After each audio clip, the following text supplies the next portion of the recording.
Hi guys, welcome back to Two Worlds Collide podcast. On today's episode, I'm joined by Charlie Dixon, ex-AFL star who played for Gold Coast and Port Adelaide Footy Club. Today we get into what's really happening in Australia, some big global issues that can't be ignored, and what Charlie's life looked like when he stepped away from footy. This is an honest, no filtered conversation with a bloke who's seen the highs, the lows, and everything in between. I hope you guys enjoy. I use Premiere Pro to edit some of my stuff. Yep. And the only thing with Premiere Pro is it's a little bit different when you upload it down onto that platform. If you upload it onto that platform, it's like there's something to do with the iPhone and then not being able to grasp the picture correctly. Yeah, okay. So it gives out like a real distorted version. Yep. So what I have to do is I have to get those links, put them into CapCut, and then get this audio and sync it up. And sync it up. Yeah, which takes like 2 minutes. Yeah. And then from there, I take both those files of you and me, and then I load them into Premiere Pro. Yep. Then I use this editing platform called AI Cut. It's a multicam editor, AI tech. And what it does is when I'm speaking, it'll flick to you, flick to me, and then like that. And so so good. So I used to do this manually, and it would normally take me roughly like an episode goes for an hour and a half. It would take me around an hour and 45 minutes to get it perfect. This AI editor does it in a minute and a half. Yeah, again, that's a minute and a half. Because I always thought to myself, man, I need to. Maybe I'll start outsourcing all my stuff and pay someone to do it. It's a big expense. Like that's what I mean. Like I was doing that through footy, and I still do little bits of it there. But I was doing that through footy because I could afford it. And now it's like I'm trying to build it, and it's taking like what I'm doing. It's just taking everything in at the moment. But I edit my own stuff just on iMovie, like because it's just vlog stuff as well. Like so, it's easy. I just airdrop it straight to my Mac off them, and then I sort of cut it up. And then if I want to do when I do events and stuff like that, I get the then I get a mate who's a camera guy come and film and edit and cut it up. Otherwise, I'm no good. So what are you doing now? Just my YouTube stuff. Yep. So I'm mostly cars and and then I'm starting a TV show next Sunday. Nice. Shooting for 15 days. What's that about? It's called What's Up Down Under, and the segment that they do is called Tough Tested. And so they have caravans and they travel around Oz and sort of do caravans and cars. And so the tough tested thing that I'm doing is basically driving their cars and caravans, dragging them through a four-wheel drive at Loveday down near Renmark. Yeah. Four-wheel drive park. And that's something I haven't done before. So I'm sort of hosting and doing some stuff there. So which is cool. But doing a bunch of sort of working with eBay, done some stuff with them sort of through my channel basically, and trying to do the car stuff. And when is this one going to come out? Sunday, cool. Sunday. Well, by that time it comes out, I'm building a car and doing a giveaway, as you know, there's a lot of those giveaways at the moment, but this is called a trade promotion. So I'm building the car. There's a whole heap of videos and stuff on my XR6 Turbo, and we're building, got a bunch of brands involved with Haltech, PRP, Aftermarket Industries, and a few others that will that have given me products, and then and some paint and panel stuff that we'll fix up. But eventually, you spend $10 on the website and get you a ticket to in merch, and it'll get you a ticket to win the car that we'll draw in the end of November, December. So what's the end goal with all this for you?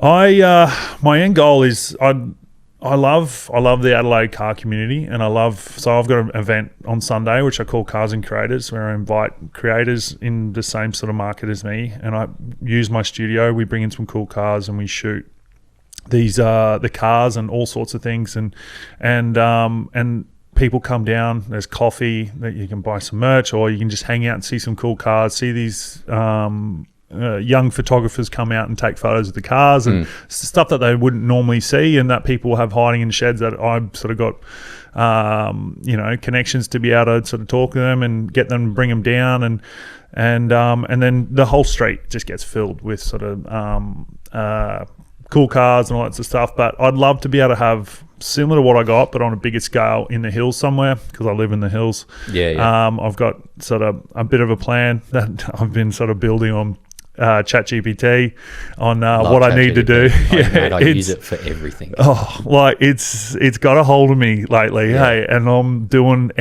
to do everything and anything on it. So I'm building, like, it's giving me pitch decks and all this sort of stuff, and I feel like that's where I want to focus, and that's where I want to go to. I want to build something in the hills that, you know, is a space where all car community people can go, and it's open, you know, close 7 days a week, cafe, restaurant, self-storage, all sorts of things, you know, and flatbed tow truck service, and potentially like a little race fuel service station there, old school service station, drive-through coffee, you know, just something that's like on a big scale. I'm going to try and find somewhere to put it, but and obviously some investors, but that's my dream, is to build something like that. I love Adelaide, I love the car community, and I've seen myself living here long term. Are you from Adelaide? I'm from Cairns. Cairns, far north Cairns. Who's up there? Bob Ketter. Bob Ketter, he's rattling a few feathers, isn't he? I spoke to him the other day. He's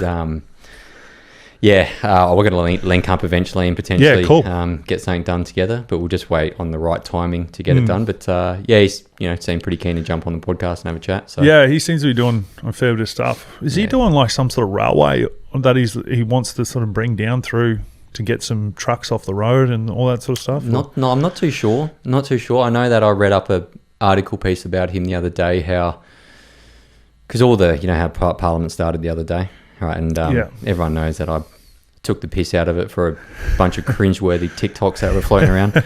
But one piece that I really did like is everyone had to swear, allegiance to the king before Parliament started, and he stood there and said, I don't swear any allegiance to the king, I swear allegiance to the Australian people. And I thought to myself, hell yeah. That's not bad. I don't mind that. Yeah, well, it's... Well, we're in a forever changing society, right? And our origins back to the UK in particular are very deeply rooted to who we are and what we've become. But, swearing allegiance to the king, I think we can move forward and swear allegiance to the Australian people at the moment, so... I think that's what they should be doing, right? Yeah, and mate, Bob was, I haven't spoken to him directly, because when you speak to these people, you just talk to their teams. Yeah. Because they ain't got no time to be jumping on social media and stuff like that. Same with Chris Bowen, he started following me the other day, which I thought was hilarious. But, it's just their teams. Yeah, and there would be droves of them, right? Oh, yeah, heaps. I don't know how much funding these people get. We were just talking before, I know that a backbencher in Parliament gets $225K a year. Yeah. How many people they have working for them, I'm not too sure. I know that in South Australia, your funding for Parliament goes off your last election's results. For example, with Labor, they would have got 55% of the vote. They get 55% of the taxpayer dollars to them. Yeah, right. And then if Liberal gets 35%, they get 35% of the taxpaying dollars to them. Okay. All useless stuff that I read, mate, and put into a reel. And it triggers a whole bunch of people, and they... But that's literally how I've come across you and just sort of seen through the social stuff, and you see what's sort of going on, and just your knowledge and what you've done has sort of brought me here. And that's when I was like, started following you, and you sent me a message and like, you want to come on? And I'm like, oh shit, it's not quite in my wheelhouse. And then I had about, I reckon, a couple of hours I said, maybe down the track. And then I had a couple of hours thinking about, no, I actually want to know more. And I think everyone else should probably know more as well. And it'd be good for my audience to, through my socials, that to understand what's going on in Australia. Because, I mean, with me playing football, we're probably out of touch with, the just the normal Australian with what we do, and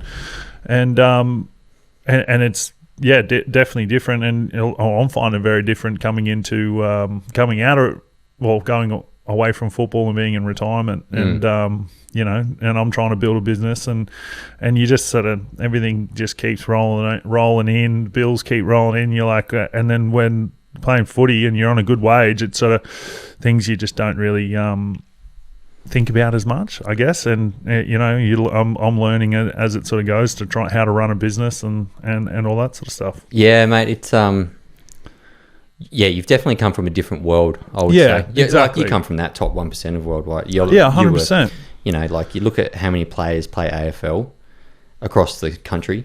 Yeah. You're like in the top 0.001% of guys that do it. And then obviously, like you don't, like I wouldn't see you guys being out of touch with the general population as to what like the NBA players are on, right? Yeah, like, true. Those guys are. Well, that's it. Bare minimum there. I think their vet minimums are like 900K a year. Like who's getting 900K in AFL this year? Now. Oh, there's a few going There's a around. few now. Some of the contracts that are getting thrown out these days is like 1.3 to 1.8 Per year? per year. Ah, okay. So it's starting to get up now. It's starting to get up there. Yeah. So, but who's signing those type of deals? Like your Isaac Heaney's and big market teams. what's his name from St Kilda? They reckon he'll be on Wanganeen Malera? Yeah, Malera, yeah. How was that game that he played the other day? Pay him what he wanted. Pay him. It was unbelievable. Apparently Port won him or something. I was saying he might get traded there. Who knows? Mate, good luck to him. Yeah. But that sort of money is it's starting to get up there now. And I mean, like the AFL's got so much money. So yeah, that's always one thing I thought as well. Like the AFL is a powerhouse for money, right? huge. I wonder what their revenue is per share, what they pay the players. Like, because I know with the NBA, because I'm a fair NBA fan. 60-40 or something, isn't it? They have a huge portion of their pool that wild, goes eh? over to their players, which, like they're the ones bringing the show. They're the ones putting their body on the line for it. Yeah. You know what I mean? And like now the same argument is going over into America with college football. Yeah. Well, the college, that's fair enough. Yeah. Hundreds of millions, hundreds and billions of dollars that go in, and then what those college kids bring, and they wouldn't see a cent. Yeah, and it's all the big players behind, right? All these big donors. It's almost like when you get massive donors in governments. Yeah, exactly. Like they're the ones that call the shots. They're the ones that get the control of everything. But look, mate, I'm actually all for AFL players getting paid more. I've always thought they've been quite underpaid. My wife's old man was John Platten. Yeah. Oh, yeah. And, mate, he was telling me the contracts he had back in the day. Like the year that he won the Brownlow, he got like 75 grand a year. That's outrageous. I've met Platts a few times, actually, because he's a bit of a car nut too. Yeah, he is. Yeah. Which is good. I mean, down at AC Delco and some of the stuff he's done down there. Yeah, he's done a couple car runs recently. Yeah. We went to a show. With Variety. Yep, that was one. Yeah, Yeah, cool. we went down there in the morning with a show with him, and it actually pissed down. But good people. I like the car community because they're generally pretty like level-headed people. Yeah, absolutely. Which is good.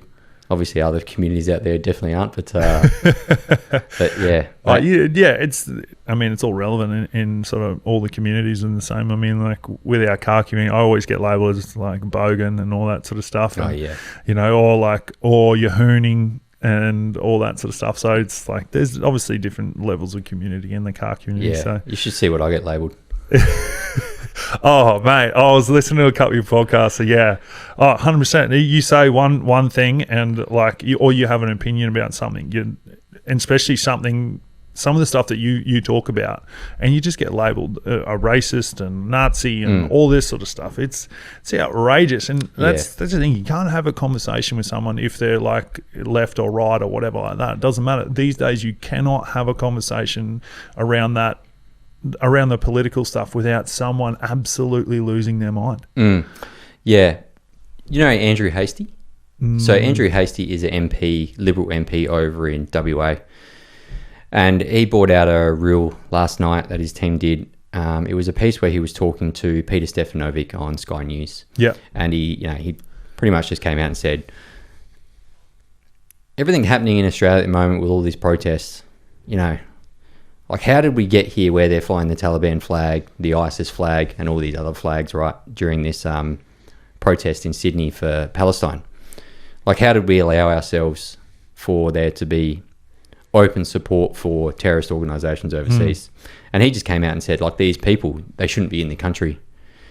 And then... that opens the door. Yeah, mate, I was just scrolling through X this morning, and he's getting labelled a Nazi... a white supremacist terrorist, all this stuff, man. And like, but the huge support as well is the other silent majority sitting there and being like, yeah, I understand that you can march for pro-Palestine. Yep. But when you have people flying the supreme leader of the Iranian government over there, which suppresses women to a scale which we've never seen, will never see in this country. Yeah. Then you also have the Taliban flag, who I fought against over in Afghanistan. Yeah, right. And then you also have the ISIS flag, which was one of the worst terrorist organisations to come out of the Middle East in the past 50 years with some of the stuff they were doing to people in Iraq, predominantly Christians as well. And I won't name some of the stuff they've done. You can just Google it and find out. Exactly. But that was a huge issue, right, with having that march on a scale there.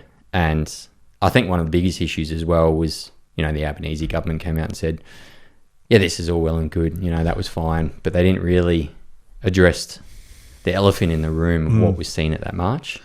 95% of the people went there and did it peacefully. Yeah.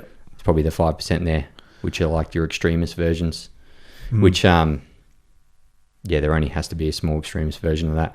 I had a story from a mate, right, and I won't even mention his name, but he's ex-Special Forces guy and lives over on the East Coast. And he said there was a similar movement in 2012 of the ISIS flag being flown in Sydney. And he said 4 years later, we were hunting those same people over in Iraq when he was on deployment over there. Yeah, right. And so for me, that's frightening. Yeah, for me, when I see this, I just see alarm bells, and I talk to my mates on the phone about it, and they confirm these stories, and it's like, well, he did a post about it, open post on his platform, and you look at it and you go, well, I mean, we should probably be, I think it's called ASOS, or Australian Security Overseas something, our intelligence agency. Yeah. I mean, I hope they're looking into this sort of stuff. But you'd hope so. Surely that's like going to be a reason, like they allow this sort of stuff so they can find these sort of people, maybe. Yeah, well, the thing is as well, these people weren't openly really masking themselves. There were people with masks over their face, but they were openly chanting these things. And, mate, like, the thing is as well, like, I've never really come out and openly support Israel, and I won't, because Israel don't need me to support them. They're one of the greatest militaries in the world. And everyone hates me saying that, but they are. They are like the greatest. Behind probably America, China, and Russia, Israel, like with the nukes they have, the F-35 jets they have, it's just like, so these F-35 jets are stealth fighter jets. Yeah, and if you're a military guy like me, imagine a car, like your best car, and you can drive it as fast as you want around the city, and the police don't know you're there. That's like these things. That's a good way to put it. Yeah. That's like these F-35 jets, right? So right. Giving it to a car guy. Yeah. And, mate, so they have some of the best defense systems in the world. Their agency, their CIA agency is called Mossad. Yep. And they do it better than anyone else. Like, they're better than the CIA. Yeah, right. They're better than the KGB. And they are all over the Middle East, right? Before that, when Iran and that knocked out, and they had that little tiff for 14 days, Israel were like, okay, we're going to attack. So they just, they contacted all their Mossad agents that were already in Iran. And within 24 hours, those agents on the ground knocked out Iran's air defense systems within 24 hours. And those stealth fighter jets, which already went untraceable, now didn't have to fly at a height to go untraceable. They could just fly as low as they want because all the people on the ground, Mossad agencies, their CIA, knocked them out. And then on top of that, with everything that Israel have, they have a US government that'll print trillions to keep them running. And it's like, so when people call me on my platform and they're like, you need to support Israel, I don't need to support shit. Yeah. Israel have enough backing. I don't need to come out and be like, I stand with Israel. Because I don't stand with either side. I stand with Australia. Exactly. And that was the reason why I called out that reel, which got a fantastic response from most people. And then, that simmer of hate flows through. Yeah. But that's that thing that you're talking about. Like, you struggle these days to have a conversation about these topics. Yeah. Because one side just goes, you're anti-human because kids are dying over there. Yeah. Well, I understand kids are dying over there, but there's also 260,000 kids that have died in Sudan since their civil war started. There's also 5 million kids that have been trafficked around the world every single year. And I've podcasted a mate that's in the industry, did a podcast with him, and I did a podcast with a lady called Corinne Moon. She runs the She runs a business called Lantern Rescue. Yeah, okay. They literally, these guys, they work 24/7, and they go undercover all through Africa, where there's heaps of child soldiers and stuff like that. And then they do stuff all through South America for trafficking kids across the border, and then all through Southeast Asia with child trafficking into sex rings. And mate, they are constantly on the move, liberating kids all over the world. Far out. So when people get angry at me for saying, for talking up against that protest, I just think to myself, well, it's a little bit of selective outrage. Like, don't get me wrong, what's happening over there is terrible, and I hope it stops straight away. Absolutely. And I'm not going to sit, but I'm not naive from my background to knowing what's happening around the world as well. Yeah, exactly. You would know better than most. Yeah. That's why everything's just doing so well for you. Yeah, mate, it's fun. I mean, it's fun. I enjoy it. And now it's starting to move into a direction where, Sky News contacts me every few days. The Daily Mail has contacted me 3 times this week. I just ignore them all. Yeah. Like that one I was telling you about before. Yeah, it's madness. Yeah, and fuck it, I'll openly say it here. Yeah. Because this is the thing as well, right? If people want to contact me for my opinion, just shut up and listen to my podcast. Yeah, exactly. And it's probably better you doing it your way as well. Otherwise, your voice it's a slippery slope. Yeah, and like you would know as well, right? Your voice. Let's say you do a media interview with someone over the phone, and you say something, and like the whole world or the whole media platform just takes it out of. Well, they take that much. Yeah. That much, and it's just those 3 words. Like, it didn't matter. Like, could be talking about something else completely, or someone's 300th game or whatever like that, and then I say something that's like totally irrelevant or something like that, and they cut it and then throw it somewhere else. Have you had that happen to you? Yeah, a number of times. I can't quite. There was, or even just in an interview. Like it was for my 200 game. Someone was asking me questions, and there was explicit photos put up on online from one player had sent like explicit pictures of someone, and someone asked me about it, and I was like, I'm actually about to play my 200th game. I'm not really keen to talk about that. Who cares? Yeah, who cares? I said like, I was like, seems like it's the way of the world. Everyone's doing that sort of stuff. I was like, I'm not here to really talk about it. And then asked me another question. I said, what did I just say? Yeah. It's like, but when you only know that sort of stuff when you get older, that you can actually say no or anything to like reporters and stuff like that. And otherwise, you just sort of get stuck and you get coached pretty well, pretty media trained about like going into an interview about, they might say something about this, they might ask this, just shut it down, or do this. But if you're a young kid, you're in front of all these cameras and there's people there, and a young bloke who doesn't really know, all he wants to do is play footy, has to answer some pretty heavy questions. It's, they'll most of the time might say something wrong, but it only takes like a couple of things to say that can be just, that's the headline. Yeah, that's why I'm very careful about doing anything now. Yeah, absolutely. I was talking to a friend of mine the other day, which is one of my best mates up in the Gold Coast. He won't mind me mentioning his name. It's Steve Maharrick, K9 Steve. He's been on my podcast before. Yeah. Ex-2 Commando guy, done a bunch of trips over to Afghan and Iraq and stuff like that. Me and him been very, very close. So I like bouncing a lot of ideas off him. Yeah. And I was talking to him last night, and I was just saying like the flood of stuff that's sort of happening at the moment. He just said, I think, and he agreed with me, one of the most smartest things I can do going forward is just to, if people want my opinion, just listen to my podcast. Yeah. And don't get sucked into the world of getting onto media gigs. Yeah. Through Sky News and, the Daily Mail. I wanted to tell you that story. Oh, yeah, yeah. So the Daily Mail there was a 21-year-old senator from Adelaide. I don't know her name, but the youngest ever Labor senator, the youngest ever senator to be elected into Parliament. Yep. And so she went over to Canberra on her first, when Parliament opened, and she did a few TikToks and stuff like that, right?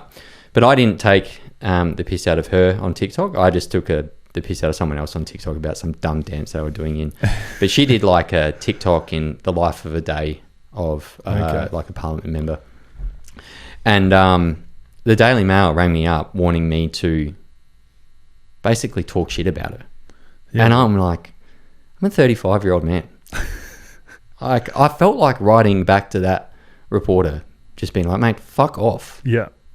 Like, how am I going to belittle myself, like some 35-year-old, and then it's going to be just hang shit on this 21-year-old that has just recently left school and went into a parliament position.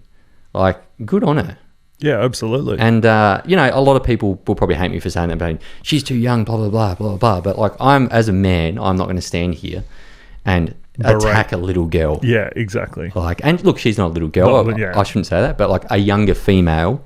Yeah. Why would I belittle her like that on my platform? Yeah, like, exactly. There's some of these reporters, man, out of control. They want blood all the time. And that's another problem. It's like everyone's trying to get an angle. Everyone's trying to get the next story to try. And all the next story is bringing that next person down. Yeah. And trying to destroy the next person because of what they said or the next war or what's going on here, what's going on over there. And it's all doom and gloom. I feel like media outlets have really, mate, they've gone wild. Oh, it's outrageous, isn't it? Like, they've gone wild. They have, but it's like, I mean, I found like you get into sort of arguments with people or even like family members and stuff like that, and it's like I like, I've got enough going on in my life at the moment that I'd rather just, like, this is a point where it gets to. I'd rather just bury my head in the sand and not know what's going on in the world, like, and just try. Ignorance is bliss. Yeah, and just try and do my own thing and do that. Like, but it's impossible to do that. Like, I mean, you got to know. Like, some people, I guess some people can, but I used to be like that. Yeah. Oh, same like with footy. Like, I didn't have social media for 5 years. Yeah. Mate, loved it. Dream. That's living the dream, mate. It's one of the best times of my life. Well, that's it. I'm like stuck in it because it's like kind of what I'm doing at the moment. So it's like, and I've got a problem with scrolling and finding everything like that. But that's the population now. That's what it is. But I find like, it would be like if I didn't care about sort of what I was doing and what everyone else is doing, like how much easier it would be just to, I'm just going to go live my life. I'm happy doing this, happy doing that. But it's like I've got a platform, and I think it's best to try and use it the best way you can. And I mean, like I said, this is out of my wheelhouse. Sort of like I know bits and pieces just from like what you hear from what my dad tells me, and then all these. And then podcasts and stuff that I listen to, and it's but yeah, like I said, it's frightening, and it just seems like everything's just so bad. Yeah, Can I ask you a question? Yeah, because my podcast gets labelled by, let's say, like the left is probably a really right wing extremist view type podcast. Did you think there was any risk for yourself for coming on the podcast and then potentially being labelled like something like that? Like, because let's say something goes nuts tomorrow, and then there's like, Charlie Dixon on this right wing, crazy podcast. What's he doing there? Yeah, absolutely. Yeah. There's definitely risks, but like, to be honest, I just think my stuff's common sense these days. So. And it is, and that's the thing. It's like it's not screaming at people and sort of voicing your opinion. Not voicing, you're just common sense about what is actually going on, and that's what I like. I started following you, and I see all your reels, and I watched it, and I heard you on JP Drake's, and he's a really good he's coming on next week. Yeah, good. Yeah. He's coming on my radio show next week, nice. He's always got some pretty wild cards that we love sort of talking about, and we can talk for hours. But he's great, and I was like, that's probably why I was like, oh, maybe I can do a bit more research and then come on. But then I was like, you know what, I'm like, this is something that some of the stuff that you've been talking about, I was like, I think it's good. I want to know more, and I think that my platform is a good way as well to show the followers that I have and that you care about these sort of things, and you care about the Australian people and the future of Australians going forward. Yeah, and I think it's a massive. We've got a massive issue in this country with the Australian attitude of saying she'll be right, and I think that's 100%. and that's what's got us to where we are today. Yeah, and you look back in the 90s, right? No one had social media. No one knew what the government was doing. Yeah, no one. And like that's when news was actual news, and yeah, I guess not everyone was a journalist, right? Yeah, that's right. And people were very trustworthy of the government back then. And then, the trust started to die off probably around 2010. The war in Afghanistan was escalating, and then it was starting to sort of wrap down in 2017, and then COVID hit. And then, like, everyone went from trusting the government to, like, conspiracy theory mind. And everyone's exploding overnight. Their heads are exploding. You're like, what's going on? Yeah. And but that's when I started to ask questions. Yeah. But I really started to ask questions when the world media started to shut down Joe Rogan. Yeah. About the about what he was doing, or what? Yeah. The people that he was getting on, the doctors that he was getting on and talking, which were talking out against the vaccines. Yeah. And I thought to myself here, I'm like, this guy makes some really good point. Why is the world media attacking Joe Rogan for having a guy on that's talking up against the mRNA vaccines? That, if you got it, whatever. If you didn't get it like me, we all survived. Who cares? Everyone's living now. Don't worry about it. It's past us. Exactly. Well, I think we got 2 or 3. I think had to through the AFL. Otherwise, they kicked us out, sort of thing. So, but yeah. So that was the first time where I sort of said, I don't really trust media or anything I really hear from the government anymore. And man, that's where I started to dive a little deeper, and I started the podcast. The podcast started off just with having mates on. Yeah. Then I started having military mates on. Then I had more military mates on, and the podcast went up and up. And then, Amos Gill? Amos Gill. He's he used to be an Adelaide, he used to be an Adelaide radio host turned comedian. I think I know. Hilarious guy. Yeah. When he's in the Fringe next, okay. They pretty much tried to ban him from the Fringe this year. Yeah. So he opened up his own comedy club. Yeah. All right, and mate, the guy is just hilarious. Yeah. Hilarious. I had him here for an hour and a half. Yeah. And I just sat there with a sore stomach and jaw because I was laughing all the time. Great. But he came on the podcast, and we just had a discussion about talking your mind, and one of the big things that he sort of said off air to me was, if you're in your deathbed, all right, and you had a platform and you didn't speak up, like, would you be able to live with yourself? And that's where it went to me, and I'm like, that's it. That's it. I'm going to work out a way how to strategically do this. So I come across as very open and honest in what I say and how I say it, but very frank and to the point. And since I started doing that, that's where all the traction has come from it. But that was one of the biggest pieces of like why I started talking up and doing what I'm doing. And it shows, mate, like people love honesty. And absolutely. People are going to hate it, but some people are going to love it. And I don't read any comments anyway, so I don't actually know. There might be 100,000 people that hate me. Yeah, but that's the Joe Rogan thing, isn't it?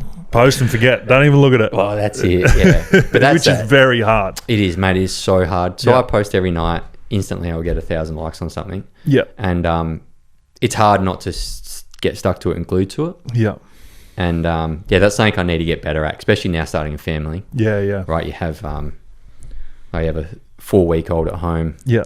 We want to have more kids. Mm-hmm. So me staying very true to my family, and number one, like, still get the post out, but just post and ghost. Yeah. Get off the platform. I know. That's don't read the comments. Like, it is, and that's extremely hard, like, with what I do. And because I live by myself, I'm in the hills, shed. I live in a shed. And nice shed though. Nice shed. Yeah. It is, yeah. It's not really a shed, it's a house, but with a shed part and gym and all that sort of stuff in there, and I've set it up pretty well, but I get just lost in sort of scrolling, and then I'll edit my stuff, or I'll put my stuff up, and then you're checking and that, and then I'll go and have a sauna, and then I'll be in there with my phone on the sauna, just scrolling to doom's end, like the scroll hole. The scroll hole, yeah. So I do need to. It does my head in. I'm wasting too much time on my phone, but then at the same time, I'm using it every day to film and edit and do all sorts of things with it, and it's like, but yeah, it does. You just get sucked in. Yeah, and I think this is, and I've posted about this. This is social media ban coming up for under 16s. Yes, yeah. In principle, I like it. Yep. Do I trust the government to appropriately apply it? No. Absolutely not. Man, I did a little bit of research, right? That so the Australian government screwed up in the first place, right? They, instead of doing grassroots movements within communities to be like, okay, how can we help parents parent better by getting their kids off social media? They just went high level and just went, okay, X, Meta, which is Facebook, Instagram, TikTok, you guys are responsible for it. So instead of coming as a government and being like, all right, let's own this, and let's put some money behind it, and let's ensure that we're getting local communities involved, we're getting state level involved, and we're getting the talk out there about how we can do this. So it just went high level. Yeah. Jump to the top of the mountain, basically. And there's this facial ID scan now that you're going to have to do from the 1st of December or whatever date it is in December.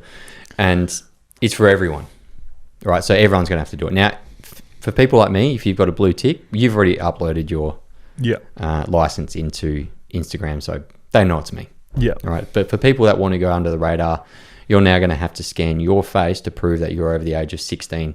Now, where does that data go and who controls that?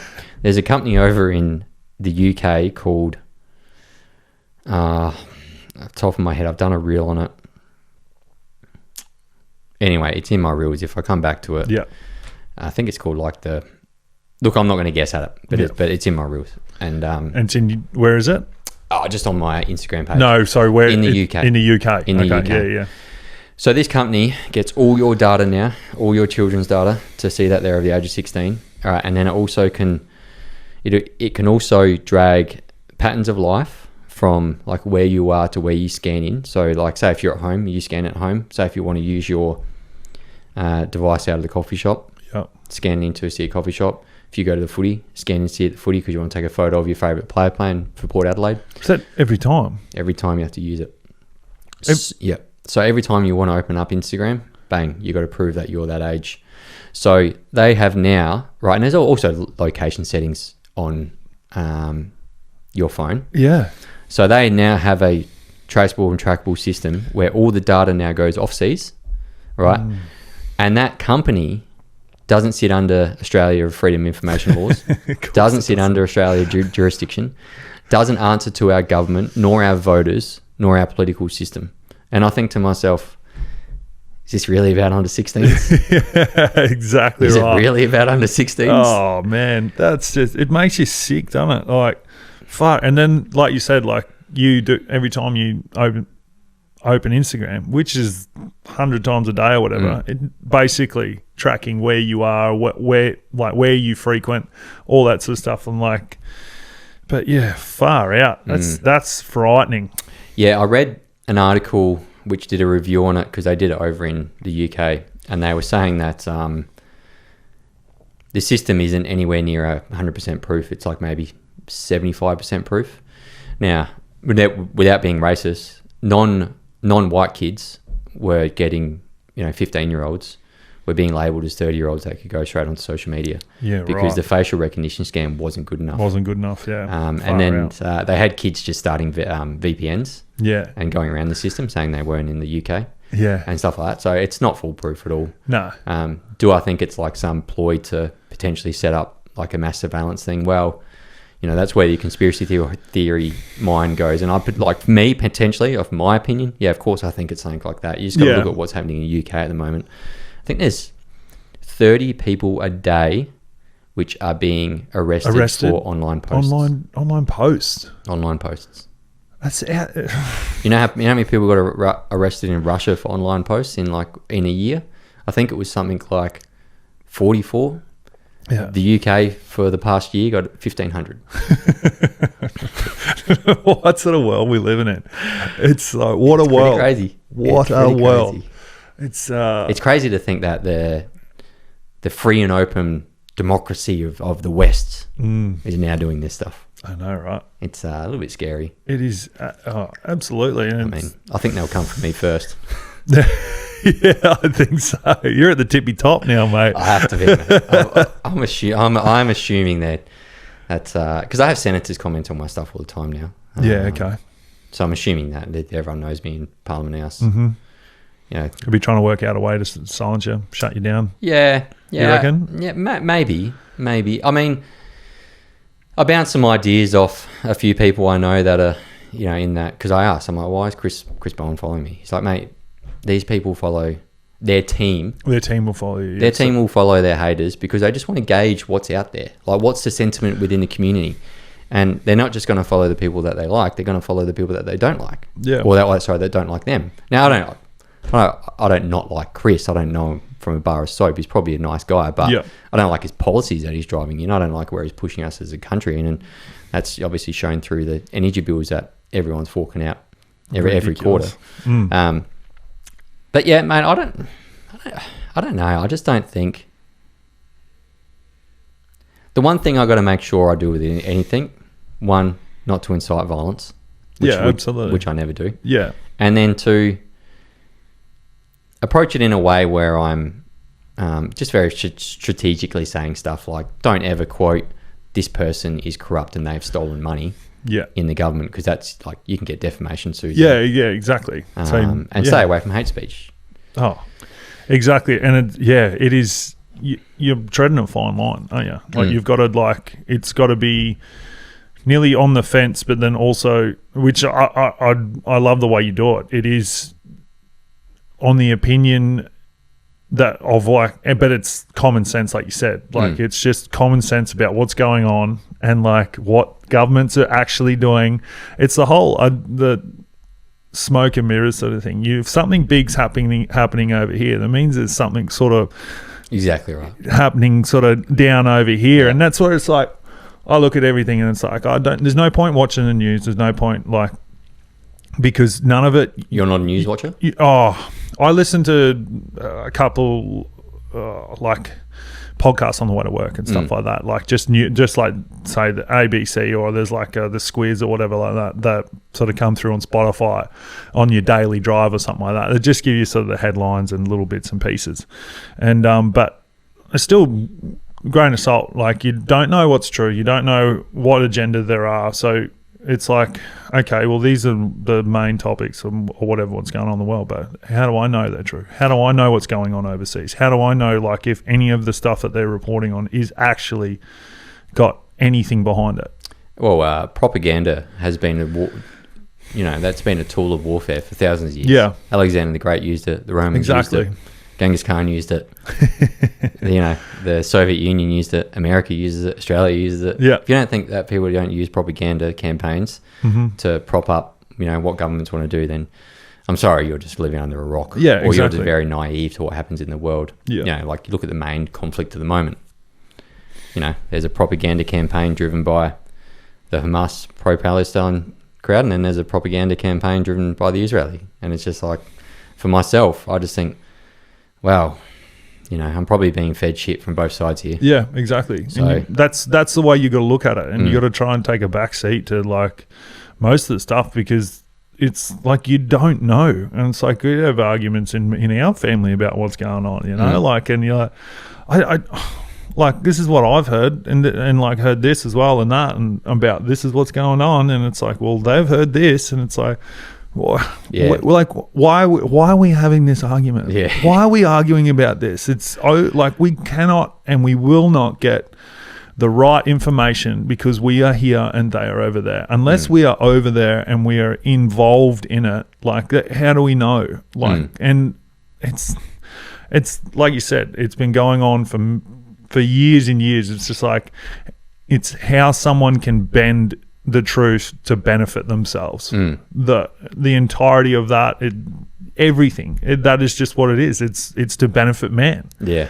And how they want to show what's going on in the world and what's wrong about it, because they've got something else over here that's making them some money. Yeah. Whenever there's something massive happening around the world, I always think to myself, all right, what's the US government? What bill are they trying to pass here? Yeah, 100%. Yeah, I've always, ever since COVID, I've always started to look at that as well. I'm like, okay, what's going through? Yeah, what's this sky balloon? Chinese sky balloon up in the air. What are they trying to put through? What are they trying to put through their federal parliament? It's like those sort of things. But again, that's been a traditional warfare tool, not a warfare tool. Let's just say a tool to control the narrative or control where people are looking. Like, look over here. Yeah. You know, with that, I actually remember that the Chinese spy planes that were floating over America, and then 2 days later it came out, US wants to increase defense spending. Like, telling me that didn't line up perfectly. You're telling me that didn't line up perfectly? Oh, it's so funny because like I mean you're a runner, obviously. You follow Cam Haines. Yeah. And Beast. like, have you seen his calves? Yes, man. Yeah, I've loved like his books and everything like that. Just the way he goes about it's unreal. But like, you see what the big beautiful bill that they're trying to pass over in the States? They passed it. Then they passed it. But then they're trying to get the national parks or something like that. They're trying to take some of the land of some of the national parks that were in that bill they're calling it affordable housing. Yeah, in like some of these the most remote sort of places in like Utah or wherever like that. Probably just they would be like defense facilities where they're potentially having new nuclear programs or something. No, it's for housing, and that's what they're saying. But it'd just go to the highest bidder, and they were taking like, it's just 1 million acres, like compared to like how many like millions of acres of land that they have, which is, but it's for the people. It's national parks or whatever they call it. But and like Cam and Joe and all these guys are just jumping on and pulling apart this bill and like what was actually in there and how it all and I was looking at that going, imagine what, like, that's what they're doing over there, and they've got blokes like Cam Haines and all that sort of stuff that are being able to pull this sort of stuff apart. But like, we don't see any of this sort of stuff. Nah, we don't see it as well because Australia is a very compliant race. Yeah, I wouldn't even call it a race. Let's call it a country. Yeah, we're a very compliant country. Yeah, and bend the knee nearly. We don't question these things near as much, but we are now. Yeah, which is great. Question them a lot more now, like the natural resource sector. Oh man, I mean, we shouldn't be paying our power bills. No, we shouldn't. Like, you look at everyone who's the UAE, right? They got the biggest, like Qatar and all that sort of stuff. They don't pay income tax. They don't pay income because tax they tax their oil. Is it schooling and medical? Yeah, as well. Yep, that, and then there's I think might be the Norwegians. Someone up in that. Yeah, they cover the medical, medical and education. Yeah, universities for free as well. For free. Yeah, and Qatar, they're the top, like, natural gas. We're second. Mm-hmm. Second. Yep. And they're able to do that. And also as well, we've got a coal industry that everyone wants. Our coal is the best coal in the world. Yeah. Like, you can't even, it's like drinking Coca-Cola and then someone coming with some shitty backyard version being like, hey, Cola. Buy this instead. Yeah. Nah, it's not Coke, mate.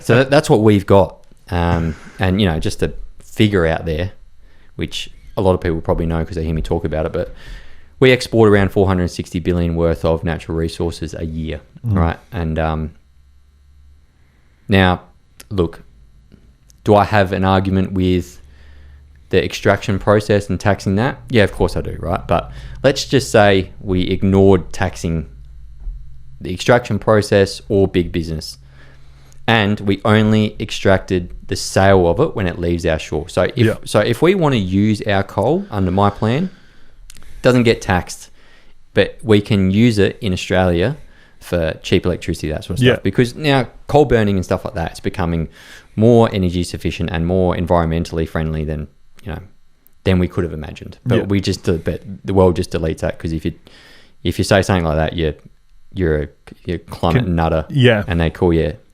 anti-human for being anti-climate. Yeah, which I get labelled all the time. But anyway, so under my plan, we're not going to tax it if we want to burn it, right? Yep. Because that's for the Australian people. But when it leaves our shores, the moment it leaves our shores, whoever the buyer is, they get a 20% tax. Yep. So that would give us around $84 billion worth. You know how much it costs to run the government? $31 billion, right? And then you know how much Australians pay in their household power bills? I'm not talking power bills for businesses or any of that. Household power bills, roughly around 15 to 25 billion a year. Mate, I could run the government for free and have no one paying any household energy bills with my tax. It's But ridiculous, isn't the it? Australian... No, and look, this is... The thing is, it's Labor right now. Yeah. But before that, it was Liberal. Exactly right. So it's like the Liberal government's even worse with their natural resources. doing the exact same thing. It's like, when will it change? Like, when... It's like we have, like you said, natural resources. We have the biggest... And the best. And like they're what they want to do, we're looking at all this debt, right?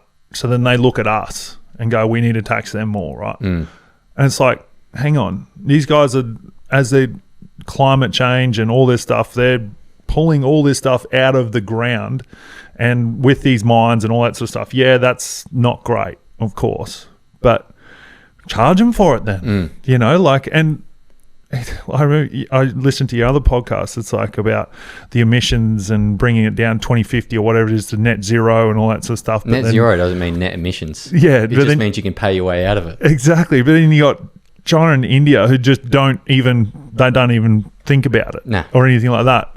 And you know, I remember it was like, that's the same sky. Yeah, same atmosphere. Same atmosphere. It doesn't matter. Like, it doesn't matter. It's so true. It doesn't matter if we burn it in Brisbane or Beijing. Yeah. Same sky. Same atmosphere. We don't live on Mars, right? Yeah. Like, exactly right. That's what a lot of people struggle to grasp here, is that whilst Australia is 1% of the global emissions for CO2, and there's a big debate out there to say that rising CO2 is actually bad for the environment. You know, since the year 2000, the Earth has become 20% greener. Yeah.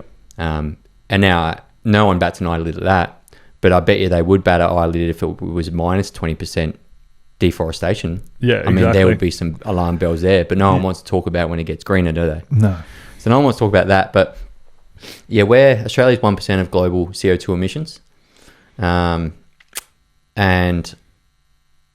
out of CO2 emissions globally, right, for man-made and environmental, man-made, and there's debates on this, but the highest number is 11%. Yeah. The lowest number is about 3 or 4%. And Australia is 1% of that 3 to 11%. So it brings us around about something like 0.14 millionth of a percent is what our CO2 emits into the atmosphere. Yeah. And it's like, and look, that 14th millionth of a percent, that was going off the 4% from man-made CO2 into the atmosphere. Yeah. So, you know, that other 97 anywhere to 89%, that was all soil, the oceans, volcanoes, stuff that's out of our control. Exactly. And like, we are destroying our natural resource sector and our energy sector for that. Mm-hmm. And then it doesn't matter what we do here. China just gobbles it up 10 times over anyway. Exactly. And I think to myself, I'm like, why am I paying $900? And this house is, you know, me and my wife, and now a young little beautiful baby girl. Yep.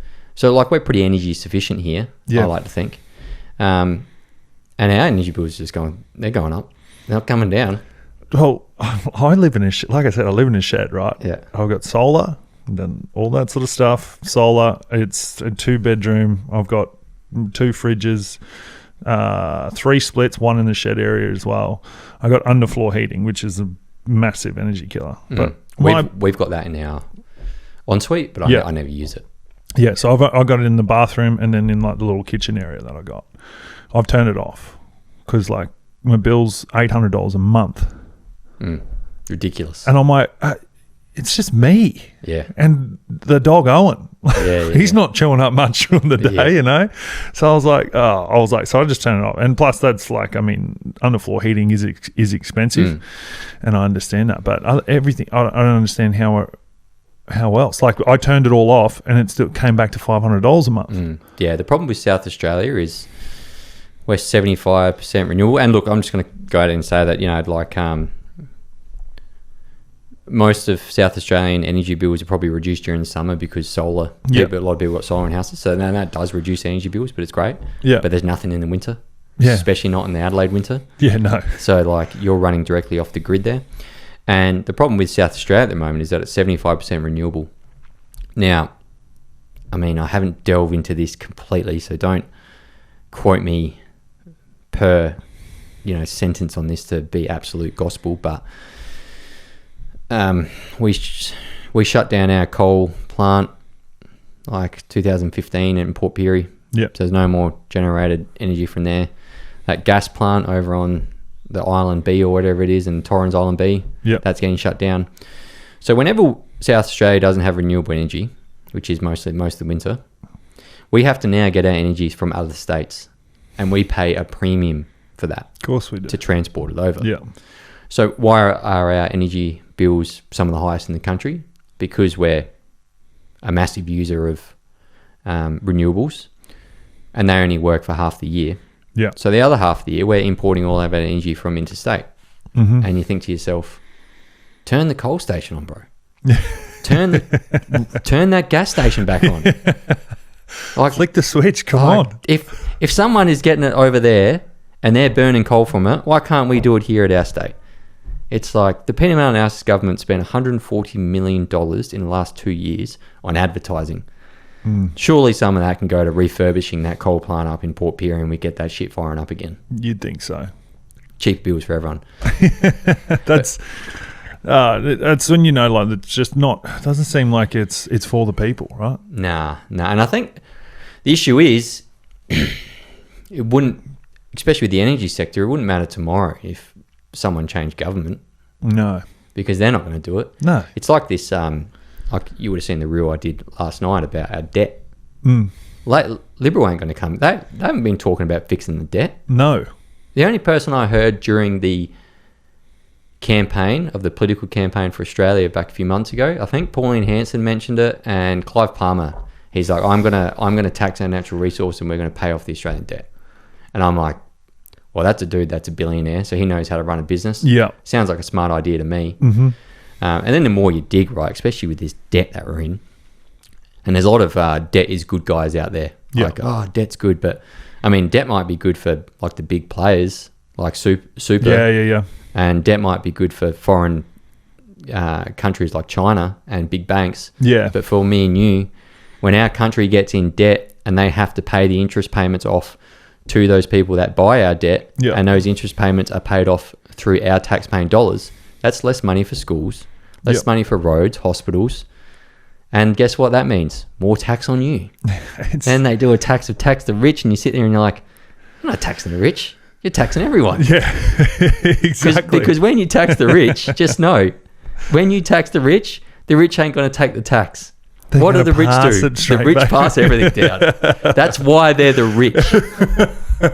That is exactly right. That's why. And it's funny, like in that, they talk about the tax, the rich, getting away with sort of paying minimal tax and all that sort of stuff. It's the system. Yeah. It's the system that's in place, and they're using it. And it's like exact same as like all the politicians and everything. That's why they all use it. They all use it. All their donors use it. All their donors use it. Yeah. That was like the Donald Trump thing where he's saying getting attacked by Hillary and all that sort of stuff. You didn't pay any tax this year, and he's like, yeah, because nor did your donors. George Soros didn't pay any tax. Mate, did you ever, when you were in footy, right, especially your last few years, did you ever think to yourself like, what is my life going to look like past? Did you have any plans to like work in media or anything like that? Or I mean, like, I wasn't really big on footy. Like I love playing. I love the competitiveness of it, and that's what sort of drove me. And it wasn't your life. Wasn't my life, and the car stuff was. And so I've been doing that since 2018. And a YouTube channel and trying to build on that. And I knew I sort of wanted to do something with cars and how that worked, but I didn't exactly know what it was. So the YouTube channel, it's sort of been ticking along. I've got the radio show on 5AA, which is going all right, but it's still not a moneymaker. So like I'm putting everything into it, and whether it will work out if it works or not. But I also, so it's what I want to do.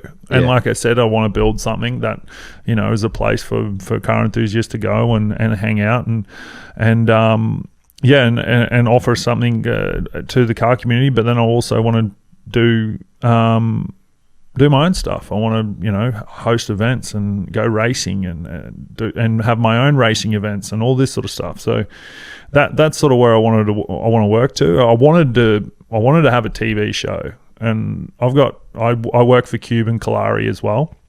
Maybe they're the transport logistics. So I do maybe one or 2 days a week there. It was mainly just to give me some structure back in my life because I mean I was 17 years in the system, and then basically you go into your exit review meeting and they're like, oh yeah, it's done sort of thing. And like I was probably look which is a bit naive, I was looking maybe I could do it again.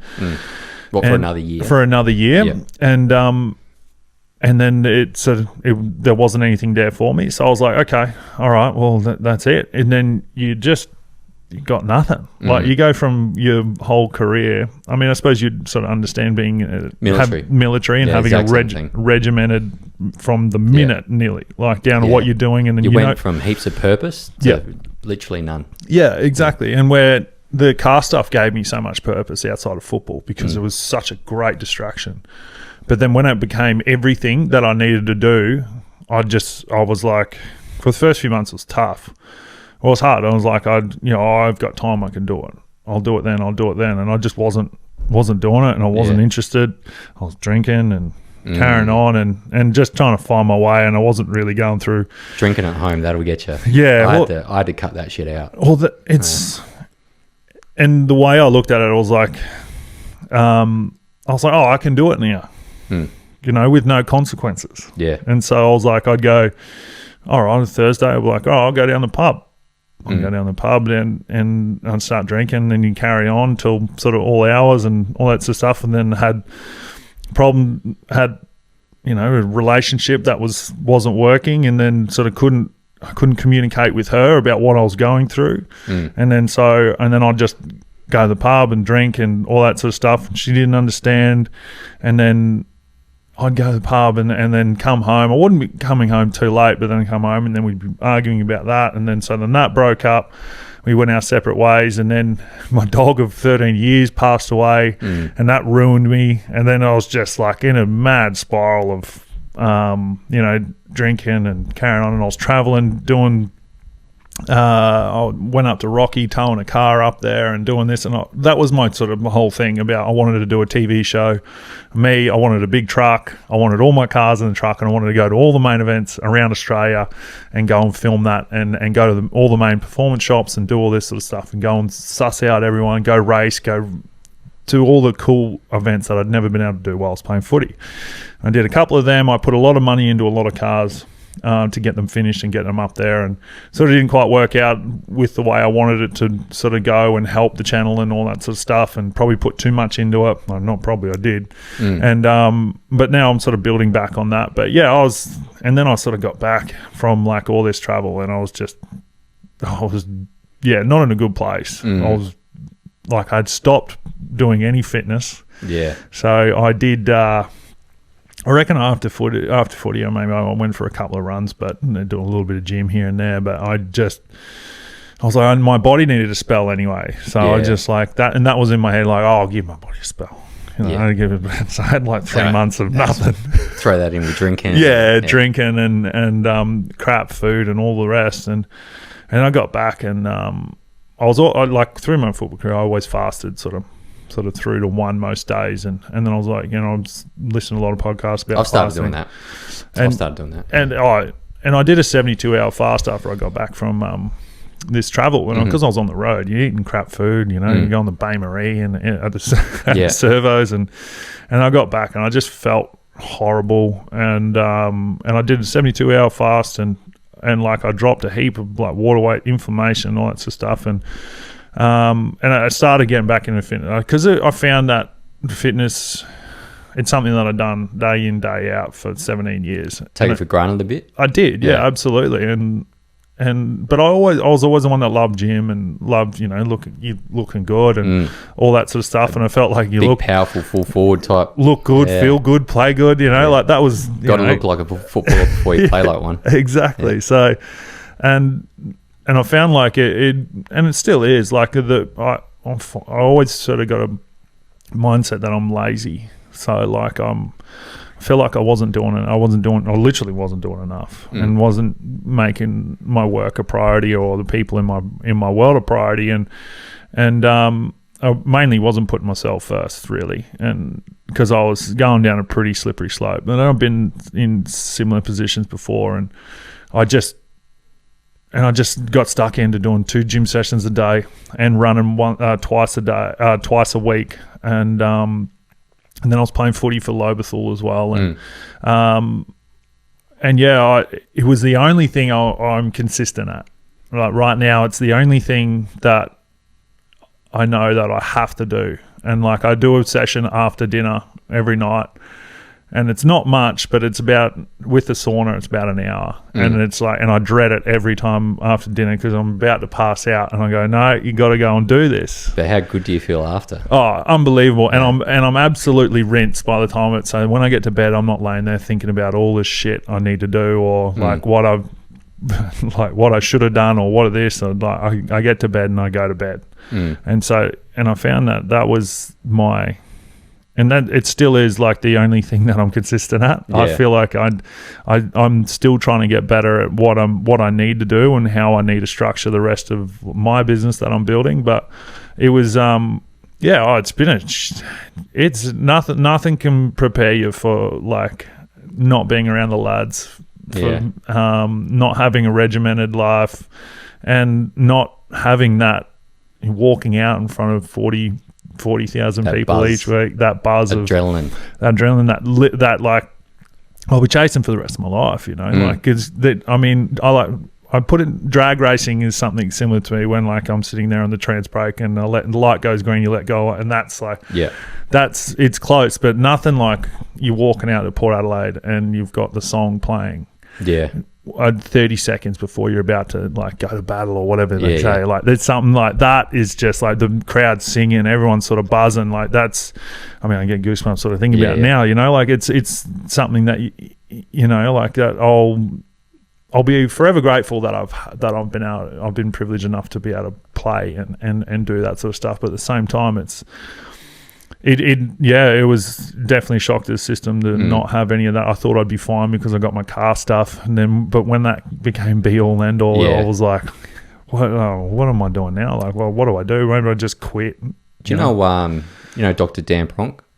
Not sure.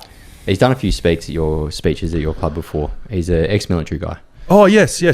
Dan Pronk. Yeah. He's he was great actually. Yeah, fantastic guy. He's a Special Forces doctor. He's been on the podcast before, and he came and ran with me for a bit when I ran from Melbourne to Adelaide. Great guy. But anyway, he literally says that leaving the military and leaving a high performance sports role is the exact same thing. Like one day you go from Friday night lights to like someone hardly recognising you at the pub anymore because you're not playing on a Friday. Yeah. Or, you know, and he goes, the same thing is in the military. You go from all this purpose of getting the uniform on, having the Australian flag on your left shoulder, and you know you rock up and you've got a really purposeful job, and you might be going overseas and deploying to Afghan, and you know you come back on rotation and go again, but he goes, nothing can prepare anyone for leaving those two roles in particular. And he, very smart guy, Dan Pronk, says that they are identical in when you try and leave. I remember him chatting about that. Yeah, because when I left the military, I was just came back from Afghan.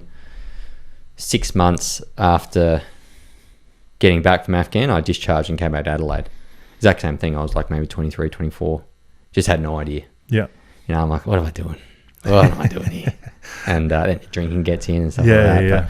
But the biggest change that I made is probably a couple of years ago, I banned myself from drinking at home. Yeah. I'm a red guy.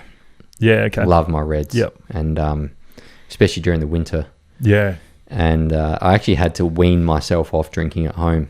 Yeah. So I went and got some non-alcoholic bottles of red. Yeah, okay. Mate, just to sit there and have that movement, right? That like muscle memory of doing it. And then after 2 weeks of just doing that, I sort of moved to waters, muscle memory waters, a week on that. And then I haven't had a drink at home I had a drink at home 3 weeks ago when we brought our daughter back home a couple of nights after. I just sat there with a glass of wine and I had a drink. Yeah. And that was 99% of my drinking. Done. Yeah, right. Done. Now I drink maybe like once every 3 or 4 months when I go out with mates or something. Yeah. But yeah, once I banned myself from drinking at home, also as well, my life started to pull together. Yeah, exactly. Started training heaps, running heaps, going to the gym heaps. I found that like similar sort of stuff with I went like cold turkey, and I was like, I'm not drinking. I'm giving up. I'm quitting. I'm not doing it ever again. And then I sort of had 2 months off, and then I just trying to find I'm still trying to work out how sort of alcohol fits. Went to the Gold Coast with a mate and I hadn't seen for a while, and a bunch of mates. So I had a few beers there, and man, I always do that. Trust I know. Me, and when it's my time to send it, I still send it. Yeah, I know. It's finding that fine line. Ask Tom Jonas, he would know. Yeah, exactly. Well, like he's like an on and off switch sort of bloke as well. Like, yeah, but I find like it's, if we're having a drink, we're having a drink, and it's on and off. I've never been the one that just sit at home and have a drink but if I go down the pub and it's nice weather, and that's why half the reason I had to move from the Gold Coast down to here, so because I was getting in trouble up there drinking so much. But yeah, no, I'm just trying to work out where it sort of sits with me, and I can find that sort of happy medium where I can have a few drinks and then not carry on too much. But yeah, I feel like at the moment I sort of it's on or off. Yeah, and man, I'm very much the same. That's probably from my military days as well. We got taught in the military to live for your weekends. Yep. So we didn't drink from Monday to Friday, but when it was Friday to Saturday, like Friday night, Saturday night, write ourselves off, and then. But you were young, like, man, we were young. Know. And that's the difference, isn't it? You'd be able to just knock out a 15K run on a Monday morning after, and you'd handle it, bendering for 2 days straight. And Matt, that's what we get taught. When you bring that drinking culture with yourself outside of the military, which I did, started to struggle a bit. But mate, it's all about learning and shit like that. Yeah, exactly. Did you so when you moved from the Gold Coast, because what I've been told is that Ken is just a one-on-one genius. Yeah. Like when he tries to strategically ploy people to get them to Adelaide, you did it with yourself. And, man, it's like every sort of free agent, right, over the past decade. Yeah. That was a good free agent. He somehow seemed to convince him to come to... Does he have some like special tactic that he uses or something? Yeah, I was sort of speaking about... I did a chat last week on a Friday at a lunch thing, and someone asked me a sort of similar question. Like... The way he can motivate players. That's what Tom said. And make them want to run through a brick wall for him, and the belief that he can put into someone as well is, second. I've never seen anyone else do it the way he does it, and the belief and it's not only just like. Because a lot of players want to be cuddled these days, they want to be told how good they're going. Different generation. Like I grew up like in that time where people could get yelled at for doing something wrong. Yeah, I grew up in the military where it was. Well, that's exactly right. If there's no news coming your way, it's good news. Yeah, exactly. Yeah. And so me and Ken always had a great relationship, even from the first time when we sort of started playing where he was a coach, my forward coach at the Gold Coast, only for a year, I think. And he would hit me between the eyes nearly sort of every session that I don't know what the hell I'm doing. You're a young dickhead who thinks you know it all and bet you've got no idea.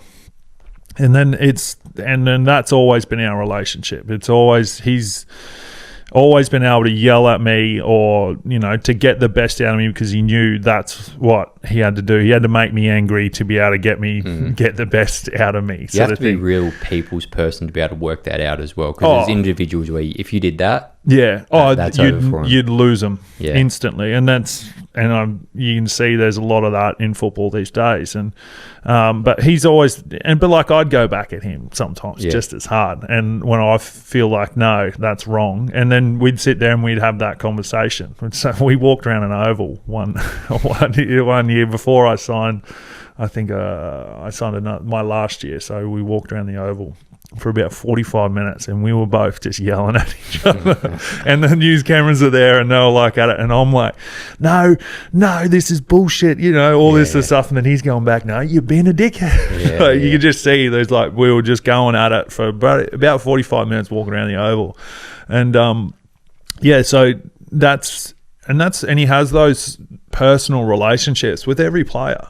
and he's able to have those conversations with every player. But I love the way he coached me. He got the best out of me, and that's just the human he is. And I actually caught up with them, caught up with the boys on Tuesday for Trav's retired, retirement. didn't he? Yeah. How many games did he get out?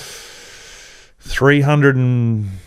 That's elite. 70 odd or something, maybe. Like I played 220. I wonder what the percentages are for how many games anyone plays in the AFL. It might be like 50 or something. Yeah. 45 or whatever. Yeah, something like that. Average would be 2 years or something. I think it's a little bit more now. Yeah. I think it'd be like maybe 3 to 4 years, I think, the average player. But like 60 to 80 games. Not even that. Yeah. Probably not. Wow. He's like, and you look at Pendles as well, another one who's just like played 400 games or something. He does. The thing with him now is that Collingwood is so good. Yeah. Yeah. Like he doesn't need to be faster anymore. No. He just needs to play that.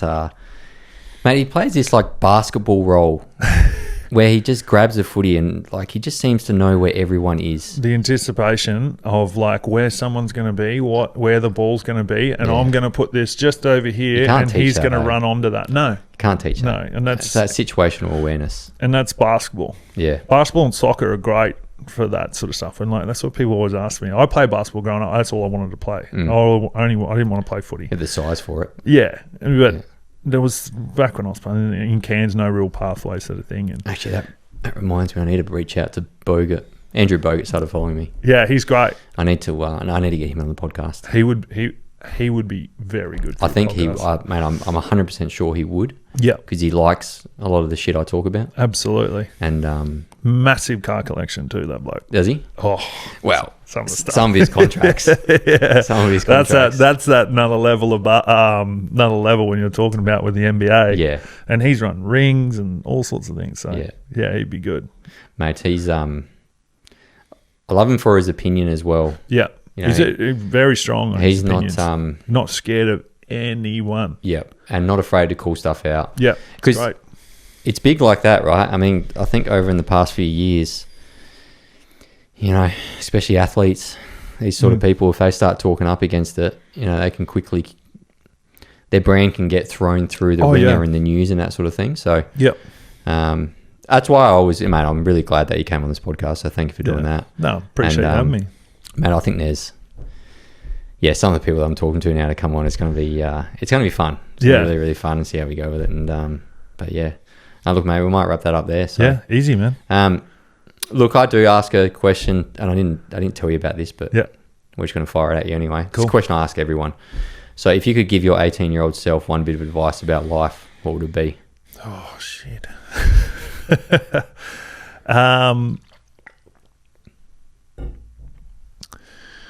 That's tough. I was an idiot.